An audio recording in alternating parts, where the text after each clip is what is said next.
তো চলুন আজ জগন্নাথ দেবের রথের ব্যাপারে কিছু গোপন রহস্য আপনাদের সাথে উদ্ঘাটন করি, আপনাদের সামনে শেয়ার করি। বিষয়টা হচ্ছে, আমি নিরামিষভোজী নই, আমি মালা তিলকও করি না, আমি করতাল ঠুকতেও পারি না, আমি আমিষভোজী। কিন্তু আমার দৃঢ় বিশ্বাস, আমি যতটা জানি, ওই লোক দেখানি যারা মালা তিলক করে, তিলক কাটে, করতাল ঠুকে, তারা এর বিন্দু মাত্র জানে না। তো চলুন আজ এই জগন্নাথ দেবের কিছু গোপন রহস্য এই রথযাত্রা নিয়ে আপনাদের সাথে শেয়ার করি।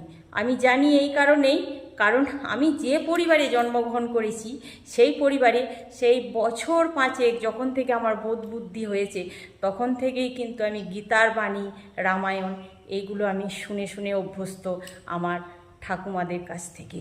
তো যতটুকু আমার নলেজ আছে, চলুন আপনাদের সাথে শেয়ার করি, শুনতে থাকুন, লাভবান হবেন।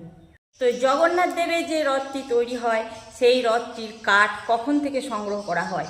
সেই রথটির কাঠ সংগ্রহ করা হয় মাঘ মাসের পঞ্চমী তিথি থেকে। এবং জগন্নাথ দেবের যে রথের যে কাঠগুলি সংগ্রহ করা হয়, সেটি কোথা থেকে সংগ্রহ করা হয়? সেই কাঠগুলি সংগ্রহ করা হয় উড়িষ্যার রণপুর নামক এক জঙ্গল থেকে। তখন সেই জঙ্গলের কাঠ দিতেন তখনকার রাজা, তারপর দিতেন উনার মেয়ের জামাই, এখন দেয়, বর্তমানে দেয় উড়িষ্যার সরকার। এবার হচ্ছে জগন্নাথ দেবের রথের কয়টি চাকা? তো জগন্নাথ দেবের রথের চাকা হচ্ছে শাস্ত্র মতে 18টি, মতান্তরে 16টি। শাস্ত্র মতে 18টি, এটা হচ্ছে অষ্টাদশ সিদ্ধির প্রতীক। ঠিক আছে, এবার হচ্ছে জগন্নাথ দেবের রথের হাইট কত? জগন্নাথ দেবের রথের হাইট হচ্ছে 23 হাত লম্বা এবং 5 হাত চওড়া। এবার হচ্ছে জগন্নাথ দেবের রথটির নাম কি? জগন্নাথ দেবের রথটির নাম হচ্ছে নন্দী ঘোষ। এবং জগন্নাথ দেবের যে রথটি, সেই রথটির রং হচ্ছে পীতবর্ণ। রথ কিন্তু 3টি থাকে, শ্রী মহাপ্রভু জগন্নাথ দেবের, বলভদ্র এবং সুভদ্রা।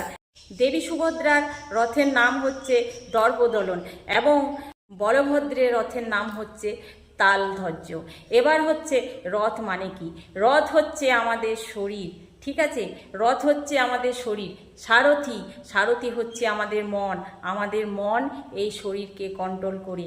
এবার হচ্ছে রশ্মি হচ্ছে ভক্তির দড়ি, এটা হচ্ছে রশ্মি। এবং রথের যে যাত্রা, সেটা হচ্ছে আমাদের ঈশ্বরমুখী করার যে একটা ভক্তি ভরে যে একটা ঈশ্বরের দিকে যাত্রা, সেটা হচ্ছে রথের যাত্রা। শাস্ত্র মতে এই জগন্নাথ দেবের রশ্মি যে ভক্তি ভরে টান দিয়েছে, সে কিন্তু জন্মান্তরের পাপ থেকে মুক্তি লাভ করেছে, পাপ তার খণ্ডন হয়ে গেছে।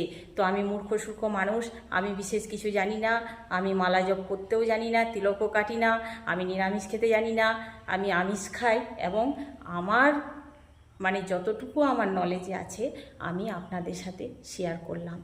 ভালো লাগলে একবার মুখে সকলেই বলে যান জয় জগন্নাথ, জয় জগন্নাথ। জোরহাত করে বলতে হয় বন্ধুরা, কিন্তু বিষয়টা হচ্ছে আমার হাতে ক্যামেরা আছে।